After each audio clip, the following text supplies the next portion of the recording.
Professor Pete here. We're going to look at animation a little bit further and how we can increase and improve by using Adobe Premiere in our workflow. But first off, we need to export our MOVs to prepare it for Adobe Premiere. So I'm in Adobe Animate and pretty straightforward. File, export, export video media. You're going to have a series of options, the entire movie, the render size, if you want to render out a particular scene, that's pretty nice, and the frame range, start, end time. What we really need to look at is the format, H.264. Keep it at high quality. The default is AME, but high quality 1080 HD will be good. Notice where the output file is, and then hit export. So it'll export, and this is with a file. You'll notice that the file size is pretty small, and it's MP4 video. Now that's a video file, we can pull this into Adobe Premiere. So let's have a look and see how that's done. Adobe Premiere is a video editor. So we're going to take our scene files and we're going to place it into Adobe Premiere. We don't really want to cut up the footage. We don't want to make animation and then have to cut it later. It's just a waste of time, right? So ideally, through your animatics, everything is clear. All we do are piecing it together, maybe adding a couple effects, adding a zoom here and there if you really need to. Let's have a look. So in Adobe Premiere, we'll create a new project. From there, you put a name, also change the destination in the folder. So I call it Karate Kick X. You can leave everything the same here. Once you're in Adobe Premiere, this is what it looks like. It's pretty straightforward. Right now I have it set to 2-screen. Let's go to editing. So you have the source clips on the left, you have what it looks like on the stage, the timeline has nothing in it, and you have the project here in the lower left.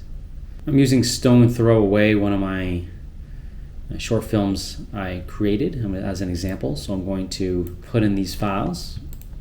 I'm going to just drag it into the project. The files will import. This is the same format if you have music and sound effects. You can also put them in here, which we'll talk about in a minute. So from here, I'm going to click and drag the project into the timeline. And luckily, because I named it 1 through 9, it'll come in sequence 1 through 9. Very nice and straightforward. So let's talk about editing the footage itself. Let's say for some reason you wanted to cut a couple seconds or over something. So you go in here, let's say I'm just going to cut this C on the keyboard, otherwise it's this razor tool, and it snaps based on the timeline. If you want to turn off snap, right there. Then you can select it, V on the keyboard, otherwise it's over here, the selection tool, hit delete on the keyboard. Pretty straightforward. You have a gap here, let's say you want to remove that gap, you can select it all like this, or you can right click over that gap, ripple delete, and that gap is gone. Question came up about adding a zoom. The zooms are not entirely the best to be done in Adobe Premiere, partly because you're rendering at 1920 by 1080. If you are planning to do a zoom, then make sure you export your video out as 4K or 8K, so it's something around 3840 by 23 something. Look it up online. So I went ahead and looked it up for you. The format is 3840 by 2160, so that's what you would export if you plan to zoom, because you have more pixels, you can zoom, the pixels will look good. Otherwise, if you export as HD, it'll look really, really blurry when you do the zoom.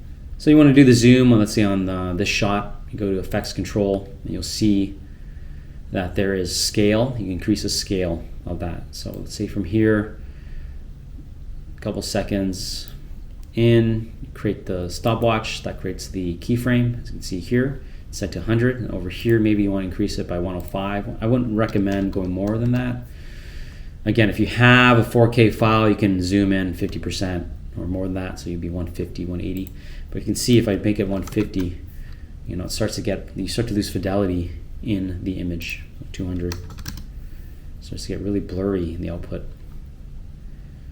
So you can see here on the right hand side, you've got those keyframes. So if you want to change them and move them around, you can. If you want to delete them, you can too. Just select that keyframe and hit delete on the keyboard. If you want to go to the previous keyframe, you can by just hitting that arrow. If you want to turn off and just delete the animation, for example here, you can then turn off the stopwatch and it deletes those keyframes. So that's how you can create a zoom. If you want to do a pan, same way, but you're going to need some footage on both sides to create a pan. But I don't have that. Anyways, I'll show you. Turn on the stopwatch for position. And then somewhere over here, we can change the X position. And again, I've got a black bar here on the right-hand side. That's because I don't have enough footage. The image export wasn't wide enough to create that pan. So think about that. If you want to export out the width, instead of 1920, you want to do 3840. Then you have some space to be able to go from left to right and create a pan. Let's say you want to change the color of the entire film or shot. I've already selected the same one. You can go to Lumetri Scopes. You can see the color there, but more importantly, on the right-hand side here under Effects, there's other things you can do, but Lumetri Color, you can go and play with the tone, contrast, the highlights, okay, of that particular shot. There's a lot here. You can go with Faded Film, and you can change the vibrance, sharpen. There's also curves. The curves is also very powerful. So you can add some. So hue versus saturation, for example. It does some interesting effects with the curve. Turn it on and off just to see how it looks like. Or we can adjust it through here as well. RGB curves. Most likely you'll be using basic correction if you want to do anything in here. But there's exposure to add more white. Or if you want to increase shadows, decrease them. It's here as well as the whites and the blacks. I can reset if I need to go back. Some other things in here under Effects, if you want to transition like a wipe or a crossfade, you can also do that under Video Transitions. So here's a dissolve. If you want to do a cross dissolve between these two, it won't work because it needs enough footage in between. So we've got that here.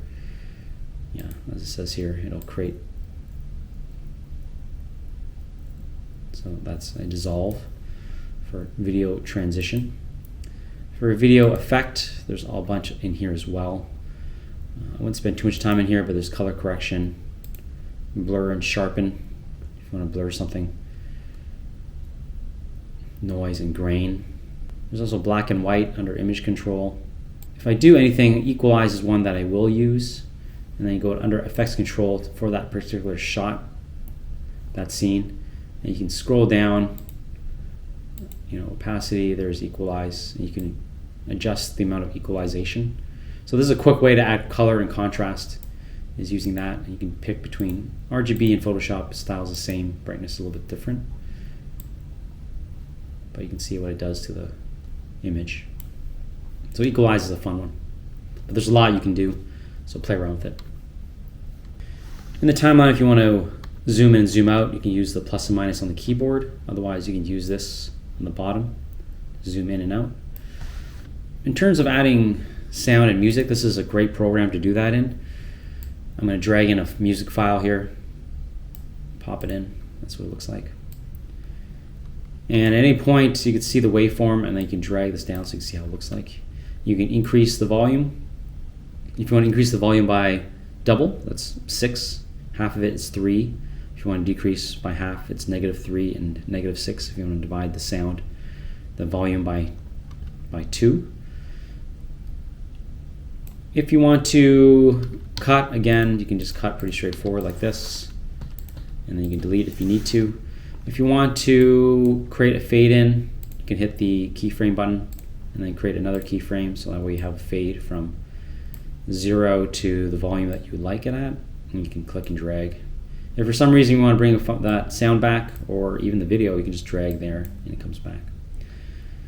If you don't want this, you can also just hit delete.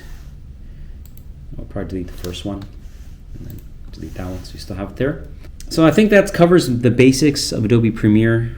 From here, we would export this out. So similar to Adobe Animate, export media.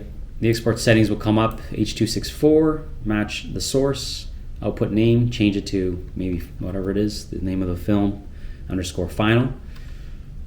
You can queue it or you can export it. Queuing it is a little bit faster if you have Adobe Media Encoder. This is what it looks like in Adobe Media Encoder. So it's ready, and then you hit the play button, it'll export. Again, you can just export straight out of Adobe Premiere. It's a little bit slower. Try it out, see if it works. It might be fast enough for you. But that's it. Intro to Adobe Premiere. There's a lot more you can do with it, but for the most part, for animators, that's the scope of it, what we use it for. Professor Pete out. Keep learning. We'll see you in the next video.